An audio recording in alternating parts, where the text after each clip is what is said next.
दुनिया का कितना भी दरिद्र व्यक्ति हो, चाहे दुनिया का कोई व्यक्ति ऐसा हो जिसका कभी व्यापार चलता ही नहीं हो, उसने 50 बार बदल के देख लिया, फैक्ट्री चली नहीं रही, जिस काम को करने के लिए जाते हैं वो काम टल जाता है, आज की जगह कल, कल की जगह परसों, परसों की जगह नरसों, काम होता ही नहीं। बेटा बेटी का संबंध करने जा रहे हैं पर हो ही नहीं रहा।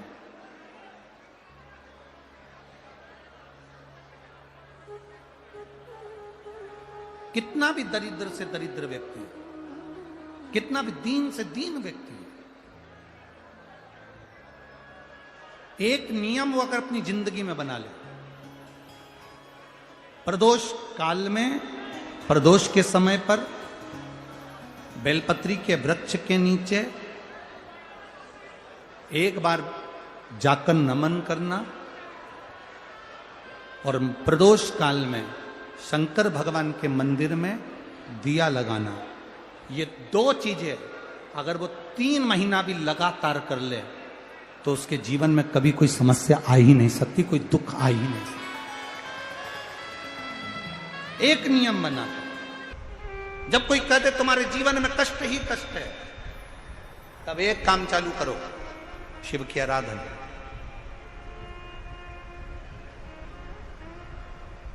तब एक काम चालू करो, भगवान शंकर की आराधना। 3 चीजें अपना लो।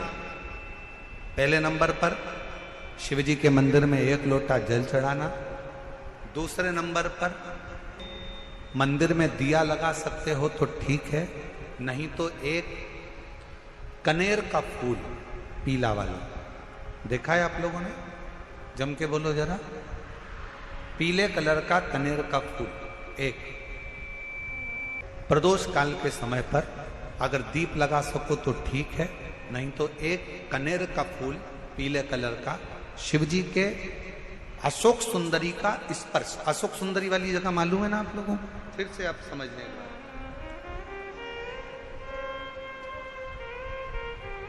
ये शिवलिंग,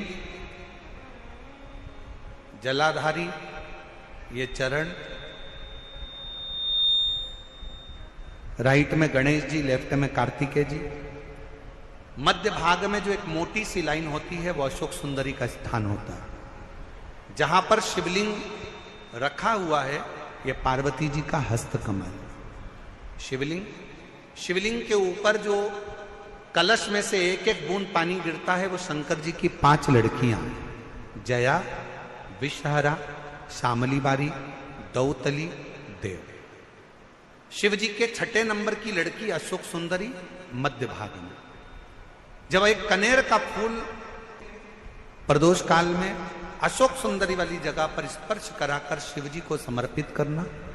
3 क्रम है, अगर बन सके तो करो। पहला 1 लोटा जल चढ़ाना। दूसरे नंबर पर अगर बहुत ज्यादा तकलीफ की जिंदगी चल रही हो, बहुत कष्टमय जीवन चल रहा हो और सब ने कह दिया कि तुम्हारी किस्मत में तो धक्के ही लिखे हैं, केवल आप धक्के ही खाओगे, तो एक कनेर का पुष्प प्रदोष काल में अशोक सुंदरी का स्पर्श कराकर शिवलिंग पर चढ़ाओ और शिव की आराधना और दिल से बाबा को पुकारते रहो, श्री शिवाय नमस्तु, श्री शिवाय नमस्तु। और मेरी जीजियों, मेरे जीजाओं, मेरी बेटियों, बेटाओं, मेरी माताओं, एक बात और आपसे कहना चाहता हूं। जब आप पशुपति नाथ का व्रत करो ना, पशुपति व्रत को अगर आप धारण करो, या सोमवार का व्रत करो, या शिवरात्रि का व्रत करो, या प्रदोष का व्रत करो, या आप शंकर जी के मंदिर में जाकर कोई उपास, कोई व्रत, कोई पूजन कर रहे हो ना, तो एक निवेदन और आज इस व्यासपीठ से करें आप लोगों के लिए। आपकी पूजन की थाली में सब कुछ है, सब कुछ। और जो आपके पास में बैठकर पूजन कर रही है उसकी थाली में अगर कोई कमी रह गई है ना, तो शिव महापुराण ये भी कहती है कि शंकर के सामने बैठकर किसी की पूजन की थाली में भी कमी मत देखो, बन सके अपनी पूजन की थाली में से थोड़ा सा सामान उसकी थाली में रख दो, प्रयास करना कि वो कमी ना देखी जाए। अगर हम भगवान की साक्षी में भी अगर कमी देखेंगे तो हमारे जीवन में कमियां बढ़ती चली जाए। हम क्यों कमी? ए गुरुजी, हमारी टेम्परेरी नौकरी है, बहुत कष्ट में हम, क्या करें हम? कहीं मत जाओ, तुम्हारे नजदीक में जो शंकर का मंदिर है उस मंदिर में जाकर झाड़ू लगाना प्रारंभ कर दो, तुम्हारे शिव जी के मंदिर में कहीं पोछा लगाना प्रारंभ कर दो, तुम्हारे शंकर के मंदिर में थोड़ा सा चंदन घिसना प्रारंभ कर दो। नौकरी पर जाओ, ड्यूटी पर जाओ, बच्चों को संभालो, परिवार को संभालो, उसमें से थोड़ा सा समय शंकर जी को देना प्रारंभ करो। थोड़ा सा समय निकालना शिव जी के लिए, थोड़ा सा समय। ए गुरुजी, अभी मेरी तनख्वाह तो मात्र 8,000 रुपए मिलती है, प्राइवेट जॉब कर रहा हूं, परिवार बड़ा है, गुरुदेव दिल्ली जैसे शहर में रह रहा हूं, बहुत दुख का जीवन चल रहा है, क्या करूं? किसी को हाथ नहीं दिखाना, किसी को पत्रिका नहीं दिखाना, किसी को भाग्य नहीं दिखाना, अब जो कुछ दिखाना अपने शंकर को दिखाना, उसके मंदिर में सेवा करना प्रारंभ करो। और मेरे बाबा तेरी सबसे बढ़िया। यदि कोई एक बार भी शिवालय की ओर चले जाता है, शंकर की ओर बढ़ जाता है, शिवालय की ओर बढ़ जाता है, तो उसके पितर, उसके पूर्वज और उसके जीवन में कितने भी दोष हों, वो सारे के सारे दोष समाप्त होते चले जाते, सारे दोष। और शायद इसीलिए शिवजी पर चढ़ाया गया एक लोटा जल हमारे घर का पितृदोष हो चाहे अन्य दोष हो, वो भी समाप्त कर दे। कितना सुंदर कहा है। जब जिंदगी बहुत संघर्ष में चल रही हो, बहुत दुख का जीवन चल रहा हो, बहुत कष्ट का जीवन चल रहा हो, बहुत कष्टमय जीवन चल रहा हो, तब शमी के 5 पत्ते, शमी के 5 पत्ते, एक दुर्वा के साथ एक अक्षत चावल का एक दाना, वो भी हल्दी में भिंगोया हुआ हो या केसर में भिंगोया हुआ हो, शमी पत्र 5, एक दुर्वा, एक चावल का दाना, जो दिल से हृदय से बेलपत्री के वृक्ष के नीचे पार्थिव लिंग का निर्माण कर कर मट्टी का शिवलिंग बनाकर प्रदोष काल में, मतलब शाम के समय पर शिवलिंग बनाकर उस पे जल चढ़ाकर, जो ये 5 शमी का पत्र, एक दुर्वा और एक चावल का दाना, अपनी कामना कर कर जो दुख चल रहा है बाबा से विनय कर कर एक एक पत्ता जब समर्पित कर दे, फिर एक दुर्वा समर्पित कर दे, फिर एक चावल का दाना समर्पित कर दे और बाबा का वहीं पर पुनः विसर्जन कर दे, 3 महीना तो जाने दो, 15 दिन के अंदर वो दुख कटता जरूर है, चाहे कोई भी दुख, किसी भी तरह का दुख क्यों नहीं। एक बेलपत्र के वृक्ष की परिक्रमा करने वाले को हजारों अश्वमेध यज्ञ का फल प्राप्त हो जाता है, हजारों अश्वमेध यज्ञ का फल प्राप्त हो जाता है। उसी तरह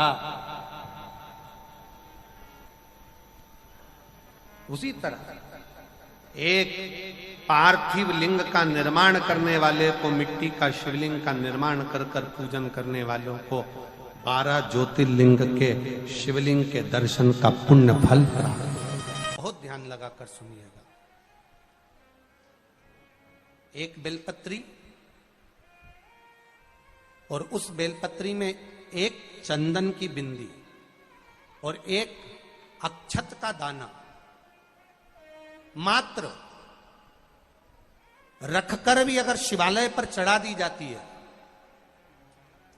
एक बेलपत्री, एक चंदन का बिंदी, और चंदन फिर निवेदन करेंगे आज के जमाने में तुम लोग सब घिसा घिसाया पड़ा पड़ाया डब्बी का सामान ले लेकर, वो नहीं, चंदन की एक मुठिया रखो, थोड़ा सा भी घिसो, जरा सा भी घिसो, उसकी एक बिंदी और एक चावल का दाना जब हम भगवान देवाधिदेव महादेव को समर्पित करते हैं, अपनी कामना कर कर समर्पित करते हैं, तो निश्चितता है, पुराण की कथा कहती है शंकर भगवान उसका फल शीघ्र प्रदान कर देते हैं। भले आपने कुछ करा ना करा, उसका फल तुम्हें मिल जाता। में जाना, लोटा भरकर जल समर्पित करना, और कभी तुम्हारे जीवन में अगर तुमको लग रहा है कि मैं दुखों से पीछा छूट ही नहीं रहा, तब उस जगह पर बेलपत्री के मध्य भाग में पीला चंदन, ये जो पत्ती है और ये दो पत्ती हैं, ये बड़ी पत्ती और ये बीच की जो दो पत्ती हैं, इसके बीच में जो डंडी का भाग रहता है,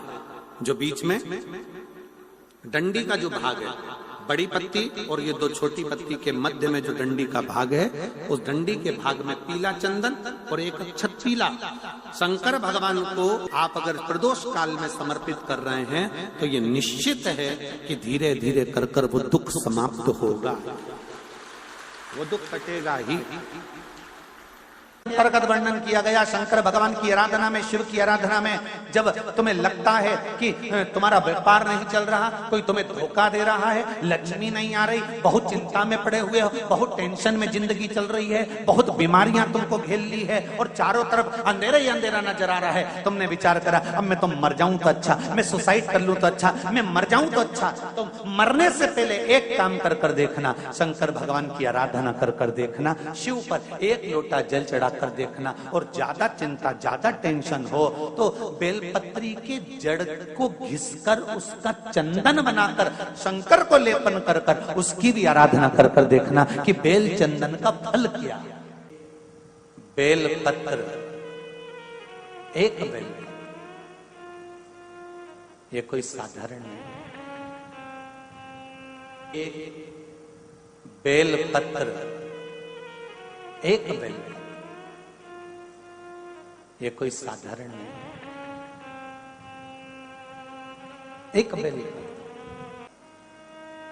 इसकी नीचे की डंडी से लेकर ये दो पत्तियां जहां लगी हैं, और दो पत्ती से लेकर ये बीच की जो पत्ती है उसमें जो गैप है, उसमें जो जगह है, दिख रही है आपको, ये दो पत्ती से लेकर बीच की पत्ती के बीच में जो जगह खाली रहती है, 33 कोटि देवी देवताओं विराजमान रहते हैं इस बीच की जगह में। जब शिव जी को चढ़ाया जाता है तब इस पत्ती के बीच की जगह शंकर के शिवलिंग पर रखा जाता है, तो शिव जी इतने प्रसन्न होते हैं कि मेरी स्तुति करने के लिए ये भक्त 33 कोटि देवताओं को लेकर आया है, मेरी स्तुति करने के लिए। लोग चावल लाए, लोग अंबारियां लाए, धन लाए, दौलत लाए, संपदा लाए, पर एक शंकर का भगत ऐसा होता है जो एक बेलपत्री के रूप में 33 कोटि देवताओं को, 64 योगिनियों को, आदि शक्तियों को शंकर को समर्पित करता है। कितना सुंदर संवाद है, कितना सुंदर बात कही कि भूल से भी किसी तीर्थ में नहीं गए, कहीं हमने गौदान नहीं करा, कहीं हम किसी तीर्थ में नहीं गए, हमने कहीं गौदान नहीं करा, हमने कहीं ब्राह्मण भोजन नहीं कराया, हम कहीं गंगा यमुना कावेरी सरस्वती नर्मदा छिपरा पुण्यवान नदी में हम स्नान नहीं कर पाए। शिव महापुराण की कथा कहती है भूलवश भी अगर पिपलेश्वर या बटकेश्वर किसी शिवालय पर भूल से भी अगर एक लोटा जल चढ़ जाता है तो देव अधिदेव महादेव सारे तीर्थों का फल अपने आप प्रदान कर देते हैं, भूल से भी चढ़।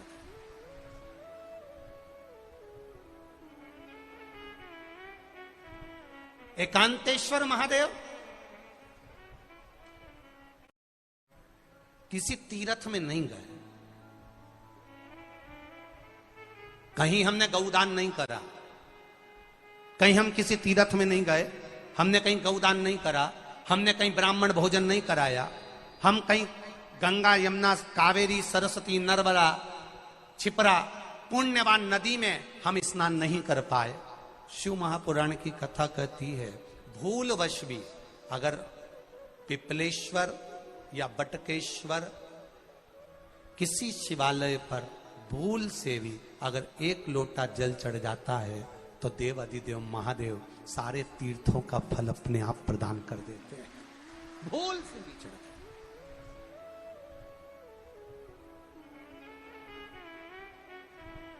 गए। एकांतेश्वर महादेव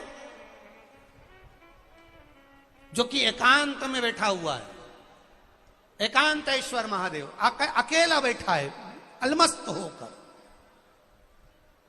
आप जा रहे हो गाड़ी लेकर, आप 4 व्हीलर गाड़ी में जा रहे हो, ट्रैक्टर में जा रहे हो, ट्राली में बैठकर जा रहे हो, क्रूजर में बैठकर जा रहे हो, 2 व्हीलर गाड़ी में बैठकर जा रहे हो, और एकांतेश्वर महादेव का मंदिर दिख गया कोई एकांत में, भले उसका नाम नहीं मालूम तुमको कि कौन सा महादेव, और अकेला बैठा है जंगल में वृक्ष की छांव में एक ओटले पर, कोई दीवार नहीं, कोई जाली नहीं, कोई गेट नहीं, कुछ भी नहीं। ये शिव मंदिर में जाकर एक लोटा जल समर्पित करती थी। और शास्त्र कहता है कि शंकर के मंदिर में अगर एक लोटा जल कोई एक परिवार का व्यक्ति भी समर्पित कर रहा है तो समझ लेना कि वो अपनी 71 पीढ़ी को पार लगा रहा है। वो अकेला नहीं, 71 पीढ़ी को पार लगा रहा है। शिव महापुराण की कथा कहती है जब बच्चा गर्भ में आता है, माता के गर्भ में जब संतान आती है और माता के गर्भ में जब संतान रहती है, उस 9 महीने में स्त्री नारी अगर कहीं शंकर के मंदिर के सामने से निकल जाए या शिवालय का जल स्त्री को मिला हो या शंकर भगवान का कोई प्रसाद या शंकर भगवान का कोई नाम जाप या शंकर भगवान का कोई मंत्र जाप उस स्त्री के कानों में पहुंच जाए तो जो गर्भ में बच्चा होता है वो बच्चा शंकर की कथा तक या शिवालय तक उसको बिना बोले ही वो अपने आप चला ही जाता है, पहुंच ही जाता है। उस गर्भ में रहने वाले बच्चे को भगवान शंकर के मंदिर के सामने से भी कोई गर्भवती स्त्री निकल कर चली जाती है तो उसका भी फल उसको प्राप्त हो जाता है, उसका भी फल उसको प्राप्त हो जाता है। और वो फल साधारण नहीं होता। क्यों? बेलपत्री को जब भी चढ़ाया जाता है तो पीछे की डंडी पकड़कर नहीं चढ़ाया जाता। बेलपत्री को चढ़ाने के लिए मध्य भाग को, जैसे यह बेलपत्र होता है तो इसका मध्य की जो डंडी होती है, मध्य भाग होता है बेलपत्री का, तब मध्य भाग को पकड़कर हम भगवान शंकर को बेलपत्र समर्पित करते हैं।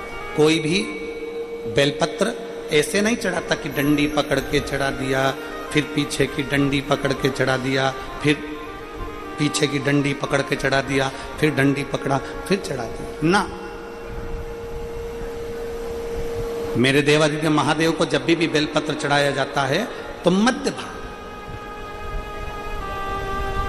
पीछे की डंडी पकड़कर नहीं, मध्य भाग से भगवान शंकर को बेलपत्र समर्पित किया जाता। मध्य भाग से जब भी पकड़ेंगे तो मध्य भाग को पकड़कर बेलपत्र समर्पित करेंगे। क्यों?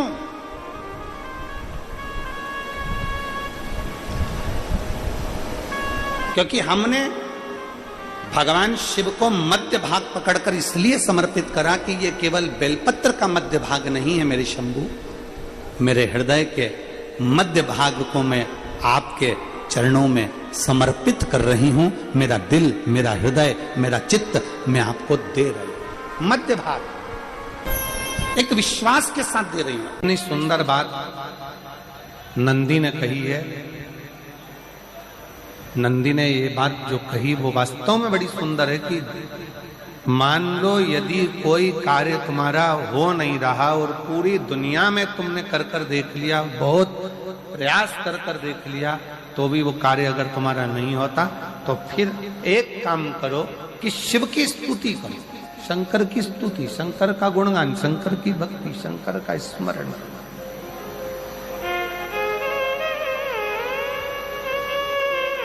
फिर शिव की स्तुति करिए, शंकर से विनय करिए, शंकर से निवेदन करिए, शंकर का गुणगान करिए।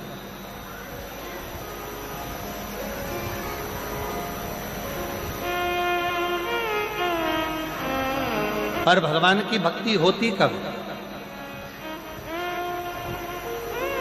जितने आस्था चैनल पर कथा सुन रहे हैं, जितने फेसबुक यूट्यूब पर कथा सुन रहे हैं, जितने पंडाल में बैठकर शिव भक्त कथा को रसपान कर रहे हैं, उनसे निवेदन करूंगा कि शंकर की भक्ति होती कब है, शंकर का स्मरण कब होता है, शंकर की भक्ति कब होती है, शंकर की कथा सुनने में मन कब लग सकता है, जब अपने भीतर की अभिमत्ता, अपने भीतर का अहम, अपने भीतर का अहंकार, अपने भीतर की आसक्ति, अपने भीतर का काम, अपने भीतर की तृष्णा जब दूर हो जाए तो समझो कि आप शिव में मन लगा बैठे।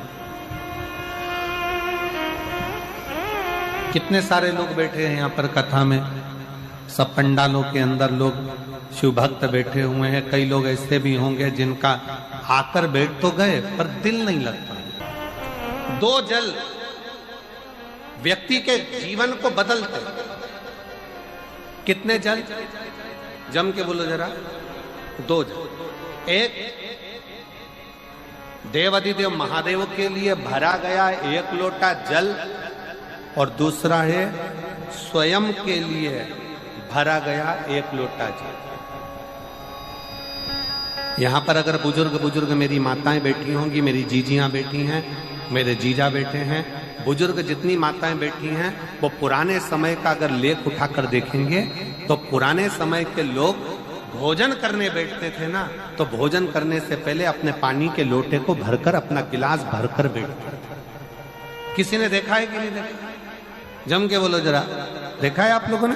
पुराने समय के लोग जब भोजन करने बैठते थे, पुराने समय के लोग जब भोजन करने बैठते थे तो अपना पानी का गिलास, अपना पानी का लोटा पहले भरकर आसन लग जाता था। बहू आसन लगा देती थी, बहू खाना बना देती थी, घर की पत्नी खाना बना देती थी, भोजन बना देती थी, घर के लोग भोजन दे देते थे। थाली कोई भी लगा कर ला के दे, थाली कोई सजा कर ला कर दे, पर घर का जो व्यक्ति खाना खाने बैठता था, भोजन करने बैठता था, वो अपना पानी स्वयं भर कर बैठता।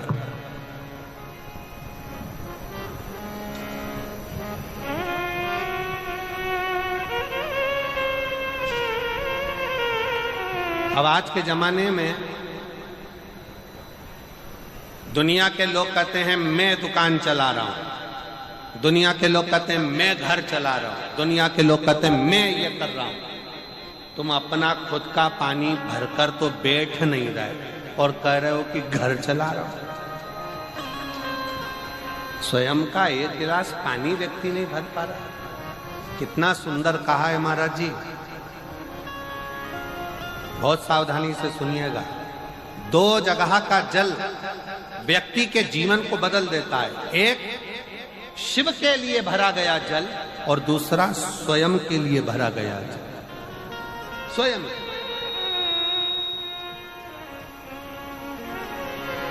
शंकर के मंदिर में जा रहे हो, एक लोटा जल अपने घर से भरकर लेकर चले जाओ और अपने घर में जब तुम भोजन करने बैठ रहे हो, जब तुम रोटी खाने बैठ रहे हो, भोजन करने बैठ रहे हो, भोजन ग्रहण करने बैठ रहे हो, जब तुम भोजन को ग्रहण करने के लिए बैठ रहे हो, तब अपने घर में जब तुम भोजन ग्रहण करने बैठ रहे हो तो एक लोटा जल या एक गिलास पानी भरकर बैठो। बहू अच्छी है, पानी भरेगी, मना नहीं है। बेटा अच्छा है, पानी भरेगा, मना नहीं है। पोता अच्छा है, पोती अच्छी है, नाती अच्छा है, पंती अच्छा है, घर में सब अच्छे हैं। तुम्हारी पत्नी भी अच्छी है, तुम खाना खाओगे तो वो पानी ला कर दे देगी। तुम्हारी बहू भी अच्छी है, तुम भोजन करोगे तो वो पानी ला कर दे देगी। तुम्हारा परिवार का हर व्यक्ति अच्छा है, तुम्हारा कहना मानता है। तुम जिमने बैठोगे, भोजन करने बैठोगे तो वो पानी ला कर देगा। पर शिव पुराण की कथा कहती है, जो व्यक्ति भोजन करते समय अपना जल स्वयं भरकर बैठता है, उसकी जिंदगी में से 3 रोग समाप्त हो जाते हैं। कितने रोग समाप्त हो जाते हैं? 3। पहला, अपना जल स्वयं भरकर बैठने वाले के घुटने का कभी भी डॉक्टर उसके घुटने बदलने का बोलेगा ही नहीं, घुटना बदल ही नहीं सकता। स्वयं का जल भरकर बैठे। दूसरे नंबर पर, जिसकी रीढ़ की हड्डी में कमर से लेकर कंधे तक जिसकी हड्डी में दर्द होता हो, या जो सुबह सुबह सोकर उठता हो और उसके कंधे दुखते हो या पीठ दुखती हो। दूसरे नंबर का रीढ़ की हड्डी का दर्द। और तीसरे नंबर का डॉक्टर को दवाई खा खा कर परेशान हो गए, और आधा सिर का रोग, भुकुटी, ये भौएं दुखती हो, सिर दुखता हो, ये कान के पास का दर्द होता हो, तो अपना भोजन करते समय अपना पानी स्वयं भर कर बैठो, आपको ये 3 रोग से मुक्ति अपने आप मिलना प्रारंभ होगा, अपने आप। अब किसी ने कहा गुरुजी पत्नी पानी ला कर देती है, पति पानी ला कर देता है, बेटा पानी ला कर देता है, बहू पानी ला कर देती है, पोता पोती पानी ला कर देते हैं, नाती पंती पानी ला कर देते हैं, नौकर लगे घर में वो पानी ला कर देते हैं, सेवादार लगे घर में वो पानी ला कर देते हैं, तो हमको पानी लाना क्यों जरूरी है? तो अग्नि पुराण में वर्णन आता है कि जो घर में पानी जिस मटके में भरते हो, जिस हंडे में भरते हो, जिस बाल्टी में भरते हो, जिस टंकी में पानी भरते हो, पीने का पानी जिस हंडे में, मटके में, बल्टोई में, जिस गगरे में तुम भरते हो, वो स्थान पितरों का स्थान रहता है। जब हम पानी भरकर भोजन करने बैठते हैं तो हमारे पितर भी उस स्थान पर आकर निश्चित जगह पर बैठते हैं, और जब हम भोजन ग्रहण करते हैं तो हमारे पितरों के भाव का आशीर्वाद हमारे ऊपर पड़ जाता है, जिससे हमारे 3 दर्द समाप्त हो। स्वयं भरो, स्वयं।